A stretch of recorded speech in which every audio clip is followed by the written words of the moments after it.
Alright guys, I'm excited to show you this one. I know what you're thinking. Really? You're excited to show me an Escape? Hear me out, just give me a second. This is the all-new 2023 Ford Escape, all restyled. This is the ST line trim, which is brand new for this model year, and this thing is sweet.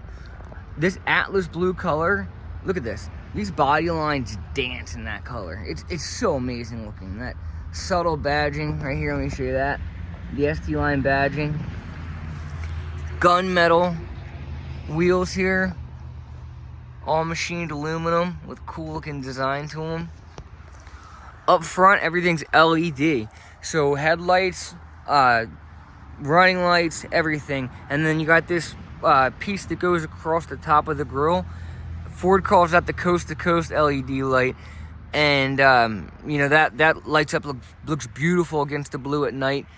Really finishes off the trim up front with that silver down below and the black grille. The cool thing about all these LED lights on this thing, besides how great they look, besides the fact that they're 3 times brighter than halogen, and they're safer because you can see more, and they're safer because other people can see you, is that you don't get them in this class very often. The Honda CR-V, the Toyota RAV4, you're not going to get all LEDs like this. And this isn't your typical Escape, just to make sure you're clear. The ST stands for Sports Technology. So this is sort of Ford's, so ST is the performance division of Ford. ST line is the performance look while still having the conventional engine that gets great fuel mileage. You got these beautiful side skirts to give it a really aggressive look. Dark tinted windows. Again, all LED out back with a roof spoiler. Down below, you got functional dual exhaust.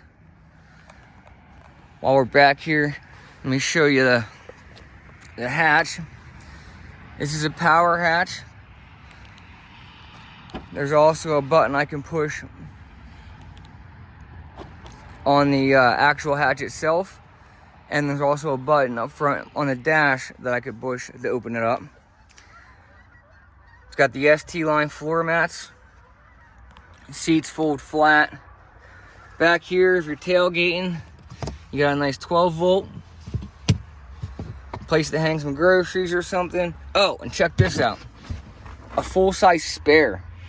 That isn't something you see in many cars at all nowadays, let alone a compact SUV. But let's face it, this may technically be a compact SUV, but there's a reason that so many reviews have compared this to a hot hatch. This is a hot hatch in disguise. It handles so nice, it looks nice. It doesn't look like your typical boring old Mazda CX-5. All right, now before we get inside, let me show you the fob. Like I said, you got the power hatch, power locks obviously, and remote start. Ford badging on the back.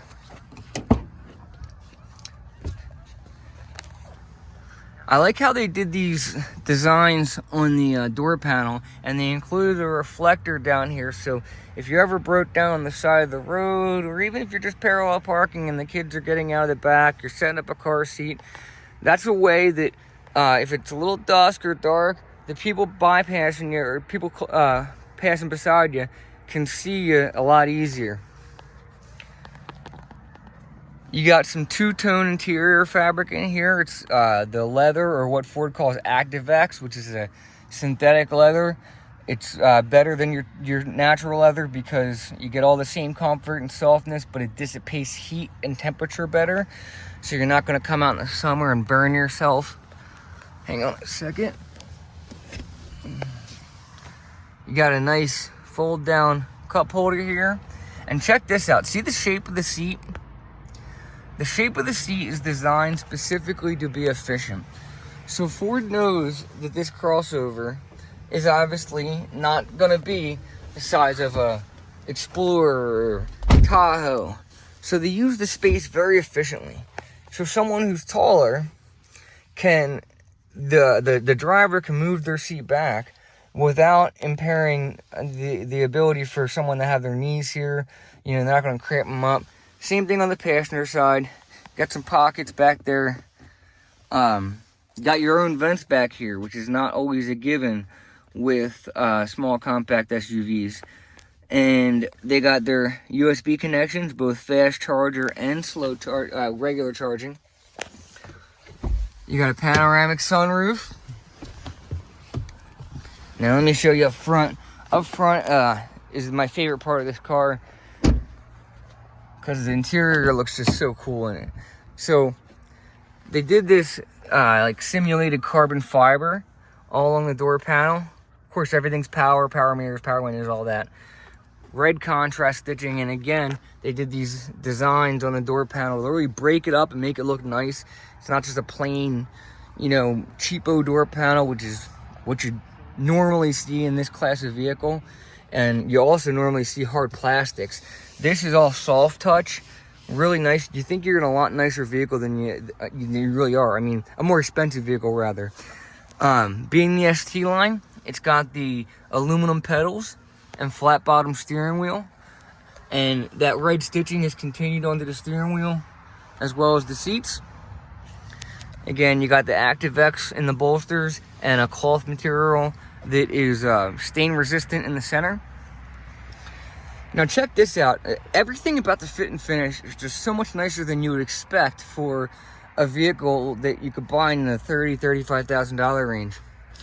The air conditioning vents, I'm telling you, every vehicle I've ever owned, the air conditioning vents always look cheap and plastic, and you know, if you own it for 10 years, inevitably one of them breaks or something.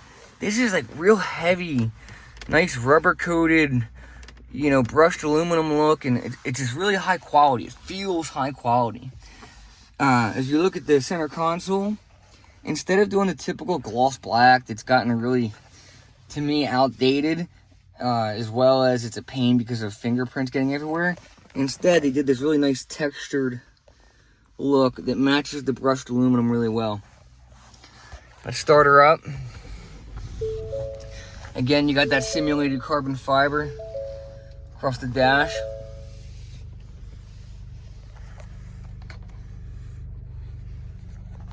Behind the steering wheel, you got your vehicle information display. So when I hit menu, I can customize my view, fuel, trip monitors. I can look at my maintenance.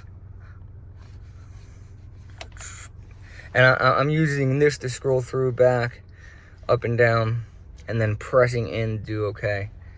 I can go to my audio.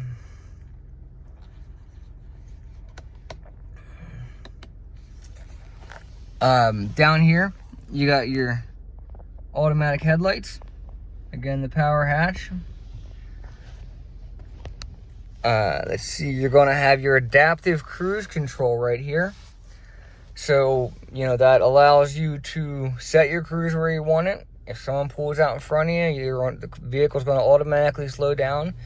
If they get out of the way, it'll speed back up to where you had it set before. And you can set 3 different settings for how far you want to follow behind them. Then, of course, you got your lane keeping assist right below that. Here's another big thing. No pun intended. 13.2-inch touchscreen, the biggest in its class. Bigger than the CR-V, bigger than the CX-5, bigger than the RAV4. First of all, the fit and finish is just a million times nicer than those vehicles, but this huge touchscreen is so much nicer than what they have to offer. So you got your drive modes, which I can also select here if I wanted to. You got your normal, eco for better fuel mileage, sport for when you're street racing, and slippery for when you're listening to Bon Jovi. These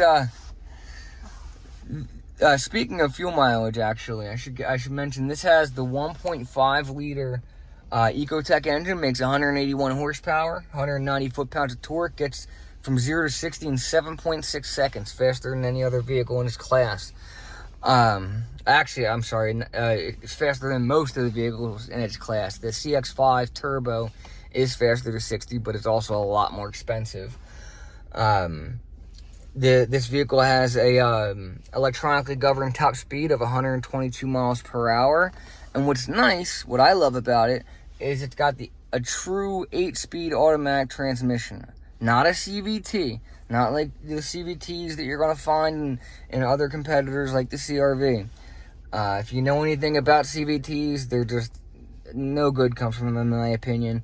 And I love that Ford is sticking to the old school, tried and true 8-speed automatic. It shifts smooth, helps get great fuel mileage, and don't fix what isn't broken type of thing. Down below you have your traction control. You can turn off the auto start. So instead of dealing with that annoying shutting the engine off every time you're at a red light in traffic, you can turn that off. Not all vehicles have that availability, so it's something to look for when you're shopping for a car. That you're able to turn that stupid feature off. For your climate control, you got heated seats. You can slide them up and down, or you can press it, or you can just do whatever, 1, 2, 3. Same thing on the other side, because this is dual climate control. For the temperature, similar type of thing. You got a heated steering wheel. You got fan speed, which I'm going to turn off. Then this is your fan direction. And I love how it pulls up the actual vehicle so you can, kind of look at it. It's pretty neat looking. Turn it off again. Let's see here. Did I go over? You got the contrast stitching on the center console. Cup holders in the center and on the doors. Real big, thick, bolstered steering wheel. It just feels like a performance SUV. You got all that look of the ST division while still being able to get up to 32 miles to the gallon on the highway. 28 in the city. I'm sorry, 26 in the city. Not many SUVs are capable of that. And the ones that are look like grandma vehicles. They don't look this cool. This is not your father's Escape. This thing is on a new level. We've been waiting for a while for Ford to bring out an ST line version of the Escape. And like I had mentioned before, there's a lot of people comparing this to a hot hatch, Focus, hatchback type thing, saying that it's a hot hatch in disguise, and I couldn't agree more. When you drive it, these seats are super comfortable.